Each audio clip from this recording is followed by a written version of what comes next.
नमस्कार, मेरा नाम है अमिताभ और दृष्टि पीसीएस के कार्यक्रम बीपीएससी करंट अपडेट में एक बार फिर से आपका स्वागत है। आपकी परीक्षा करीब है और आपके परीक्षा के लिहाज से बिहार राज्य से संबंधित कुछ महत्वपूर्ण प्रश्नों को लेकर एक बार फिर हम आपके सामने उपस्थित हैं। आप जानते हैं कि ये प्रश्न बहुविकल्पीय रूप में होते हैं। अगर पिछले कुछ एपिसोड को आपने नहीं देखा है तो उसको भी जाके आप जरूर देख लें प्लेलिस्ट से। इस सप्ताह के महत्वपूर्ण प्रश्न कौन से हैं उनको जानने के लिए हम शुरू करते हैं आज के सफर को और देखते हैं कौन से प्रश्न इस सप्ताह आपके लिए हम लेकर आए। तो देखिए, पहला प्रश्न आपके लिए है, कैनाल बैंक सौर ऊर्जा परियोजना का उद्घाटन किस स्थान पर किया गया है। यह सौर ऊर्जा से संबंधित एक परियोजना है, इसका उद्घाटन किया गया है और इस परियोजना का उद्घाटन किस जगह पर किया गया है। तो देखिए, तो कैनाल बैंक सौर ऊर्जा जो परियोजना है इसके बारे में भी आप पढ़ लेंगे। कितनी इसकी क्षमता है सौर ऊर्जा, यानी कि जो परंपरागत ऊर्जा से होने वाली हानि होती है उसको समाप्त करने के लिए नवीकरणीय ऊर्जा की तरफ लौटने के बारे में ये एक प्रयास के तौर पर देखा जा रहा है। तो इसकी शुरुआत की गई है गया, मुजफ्फरपुर, पटना या बक्सर में। तो देखिए, इसका जो उद्घाटन हुआ है वो पटना में हुआ है। तो इसका ये कहां पर परियोजना है, सबसे पहले इसको देख लेते हैं किसके द्वारा उद्घाटन किया गया। तो मुख्यमंत्री नीतीश कुमार के द्वारा इसका उद्घाटन किया गया और पटना जिले में विक्रम ब्लॉक जो है वहीं कैनाल बैंक सौर परियोजना स्थित है। अब देखिए, ये परियोजना, ये पहल जो है राज्य के जल जीवन हरियाली मिशन यानी JJHM का ही एक पार्ट है, उसी के तौर पर इसको देखा जाता है। और जल जीवन हरियाली मिशन जो है उसका उद्देश्य ही है कि जो पारंपरिक ऊर्जा से होने वाली हानि है या क्षति है उसको कैसे कम किया जाए, जिससे कि नवीकरणीय और हरित ऊर्जा को कैसे प्रोत्साहन दिया जाए। क्योंकि नवीकरणीय या हरित ऊर्जा के माध्यम से आप जानते हैं कि पर्यावरण को किसी प्रकार की क्षति नहीं होती है और जो परंपरागत ऊर्जा स्रोत होते हैं उनसे जो पर्यावरण होता है उसको क्षति पहुंचती है। तो उसको रिप्लेस करके ज्यादा से ज्यादा हम नवीकरणीय ऊर्जा स्रोतों पर कैसे निर्भर हों। तो इसी क्रम में इसको मुख्य नहर के 2 किलोमीटर के क्षेत्र में इसकी स्थिति है, यानी कि विक्रम ब्लॉक में इसकी स्थिति है। और इसकी स्थापित क्षमता कितनी है, तो क्षमता याद रखेंगे कि इसकी क्षमता 2 मेगावाट है। और यह जल संसाधन विभाग द्वारा जो जमीन उपलब्ध कराई गई थी, 507 एकड़ जमीन थी, उसी पर इस परियोजना को स्थापित किया गया है। तो फिलहाल 2 मेगावाट इसकी क्षमता है, इस क्षमता को आप ध्यान रखेंगे। अब ये परियोजना रेस्को यानी कि इसका मॉडल क्या है, तो रेस्को मॉडल के तहत इसको डेवलप किया गया है। आगे अगर बात करें जल जीवन हरियाली मिशन जिसके तहत इसको विकसित किया गया है, ये क्या है, तो ये बेसिकली जल जीवन हरियाली मिशन जो है सोसाइटी पंजीकरण अधिनियम 1860 के तहत ही इसको रजिस्टर किया गया था और एक स्वायत्त निकाय के तौर पर यह जाना जाता है। बिहार में जो ग्रामीण विकास विभाग है उसी के तहत यह काम करता है। तो किसके तहत काम करता है, तो बिहार में ग्रामीण विकास विभाग के तहत यह काम करता है और इसकी शुरुआत वर्ष 2019 में हुई थी। और इसका उद्देश्य ही है कि ज्यादा से ज्यादा हम जो परंपरागत ऊर्जा स्रोत है उनसे होने वाली हानि को, क्षति को कम करें और जलवायु को संतुलित करते हुए संसाधनों की रक्षा करेंगे। ये बहुहित धारक है। बहुहित धारक का मतलब कि इसमें कई लोग मिलके, कई विभाग मिलके इसमें काम करते हैं।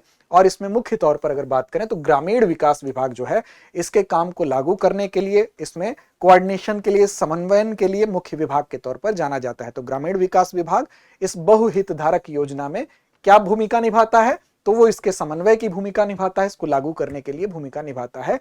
और इसका स्लोगन क्या है, इसका नारा क्या है, तो देखिए इसका नारा है जल जीवन और हरियाली तभी होगी समृद्धि। तो इसके स्लोगन को भी आप याद रखेंगे। यह भी पूछा जा सकता है कि आपसे कि जल जीवन हरियाली मिशन का स्लोगन क्या है, तो जल जीवन और हरियाली तभी होगी समृद्धि। अगला है 2 स्तंभ दिए गए हैं, एक तरफ कुछ नाम दिए गए हैं और दूसरे तरफ स्तंभ B लिखा है, यहां पर उनके कार्यक्षेत्र दिए गए हैं। देखिए, पिछले एपिसोड में हमने इसी स्तंभ से संबंधित एक सवाल को कवर किया था।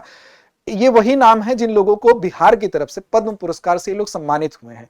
अब यहां पर उनका कार्यक्षेत्र है, किस क्षेत्र में इन्होंने कार्य किया है जिसकी वजह से जाने जाते हैं, उसका आपको मिलान करना है। नाम पर पहले गौर करते हैं तो किशोर कुणाल पहला नाम है, दूसरा भीम सिंह भावेश और तीसरा डॉक्टर शारदा सिन्हा। अब दूसरी तरफ इनका जो कार्यक्षेत्र है उसकी अगर बात कर ले, क्या काम किए हैं, तो बिहार कोकिला छठ गीतों के लिए प्रसिद्धि, महावीर मंदिर ट्रस्ट से जुड़े धार्मिक सेवा में योगदान, मुसहर समुदाय के बच्चों में शिक्षा में योगदान।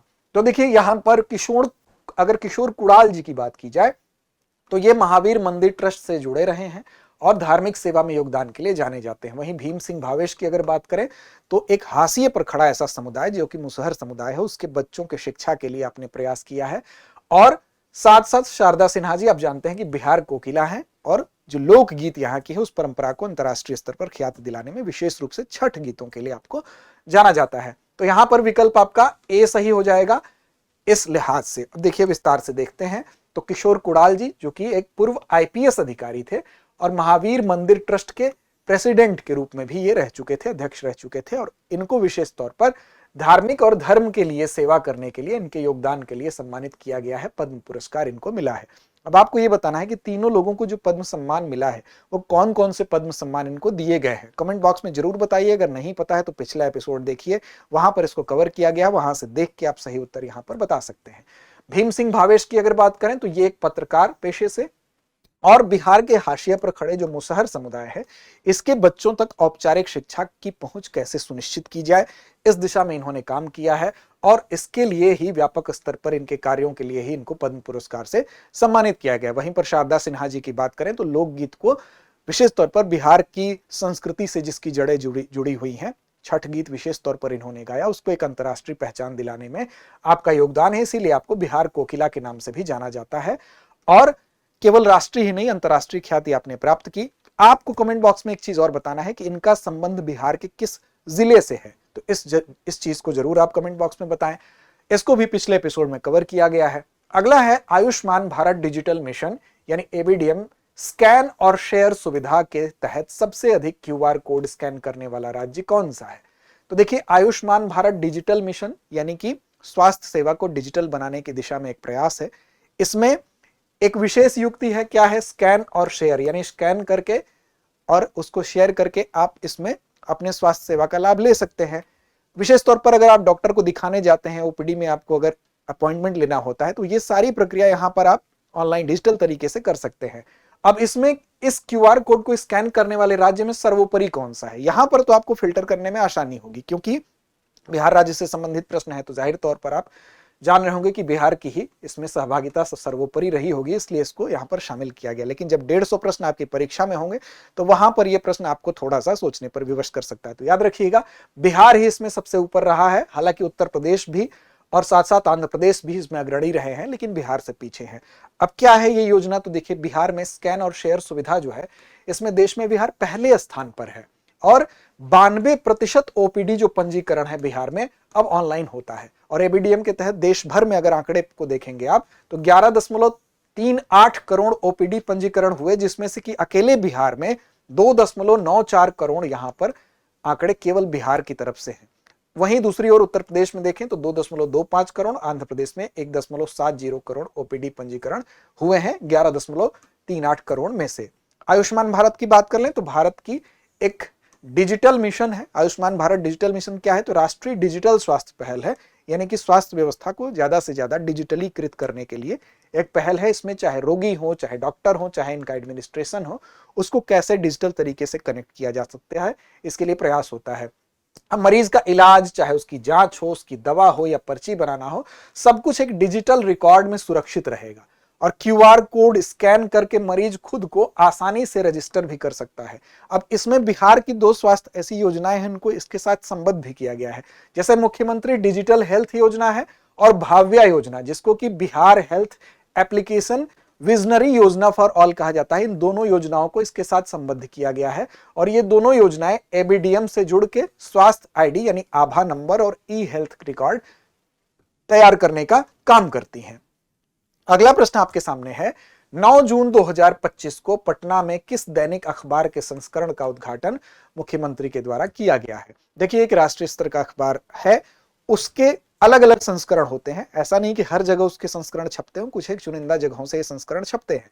अब उसमें बिहार की राजधानी पटना से इसमें से एक ऐसा राष्ट्रीय अखबार है जिसका एक संस्करण निकलना प्रारंभ हुआ है। वो कौन सा अखबार है, तो the times of India, the Hindu, Indian express या द टेलीग्राफ। तो इसका सही जवाब है विकल्प सी, इंडियन एक्सप्रेस के अब तक 10 संस्करण 10 जगहों से निकल रहे थे, 11वें संस्करण के रूप में पटना से ये निकलेगा। तो याद रखिएगा सी विकल्प आपका सही है।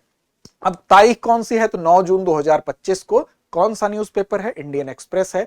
पटना संस्करण की शुरुआत हुई है। शुभारंभ कार्यक्रम संकल्प एक अड़े मार्ग पटना में आयोजित भी किया गया और उद्घाटनकर्ता यहाँ के मुख्यमंत्री थे, मुख्यमंत्री नीतीश कुमार जी ने इसका उद्घाटन किया। और इंडियन एक्सप्रेस जैसा कि बताया गया 10 शहरों से प्रकाशित हो रहा था। कौन कौन से शहर है, अहमदाबाद है, चंडीगढ़ है, नई दिल्ली है, जयपुर, कोलकाता, लखनऊ, मुंबई, नागपुर, पुणे, बड़ोदरा से प्रकाशित हो रहा था। पटना से 11वां संस्करण अब इसका निकलेगा। तो इंडियन एक्सप्रेस आप याद रखिएगा। अगला है, हाल ही में पटना में संपूर्ण क्रांति के आह्वान की वर्षगांठ मनाई गई। कौथी वर्षगांठ थी? तो 51वीं वर्षगांठ थी। अब संपूर्ण क्रांति के आह्वान की, ये आह्वान कहां से हुआ था? तो पटना से हुआ था। जयप्रकाश नारायण जी ने इसका आह्वान किया था। और संपूर्ण क्रांति के आह्वान को अब पूछा जा रहा है पटना से किया था, लेकिन कब किया था?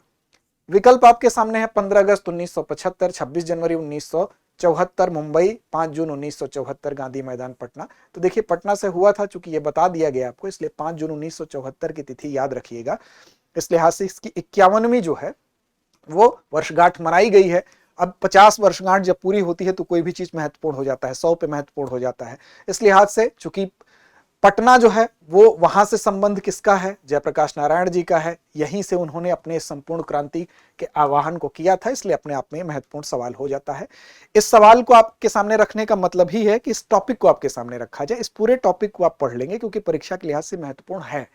अब देखिए, बिहार से ही, पटना से ही जयप्रकाश नारायण जी ने संपूर्ण क्रांति का आह्वान जो किया था, इससे पहले, इससे पिछले वर्ष में इसकी 50वीं वर्षगांठ थी, अब तो 51वीं हो जाएगी। तो यहां से क्या हुआ था? गांधी मैदान जो है पटना में, वहीं से यह आह्वान किया गया था। और जो उस समय की तात्कालिक समस्याएं थी, उन समस्याओं के खिलाफ ये कहा गया कि जो भूख है, चाहे भ्रष्टाचार है, चाहे गरीबी है, चाहे आर्थिक कठिनाइयां हैं, राजनीतिक उत्पीड़न है, वो सब कुछ दूर करने के लिए एक सामाजिक सुधार की डिमांड की गई थी। इसके लिए कहा गया कि एक संपूर्ण क्रांति की जरूरत है, जिससे कि ये सारे क्षेत्रों में व्यवस्था बदले। और इसका परिणाम यह हुआ कि 1970 के दशक में इस आंदोलन ने जो सत्ताधारी व्यवस्था है उसको चुनौती देने के लिए विभिन्न समूहों को एक मंच पर एकत्रित भी किया था। और इस तरह से एक संपूर्ण क्रांति के आह्वान को एक विशाल रूप दिया गया था। तो ये आप याद रखेंगे। इसमें इतिहास के खंड में भी सवाल बनते हैं और ये टॉपिक महत्वपूर्ण है। जब भी 50वीं, 51वीं वर्षगांठ या 100वीं वर्षगांठ होती है तो वो टॉपिक महत्वपूर्ण होता है।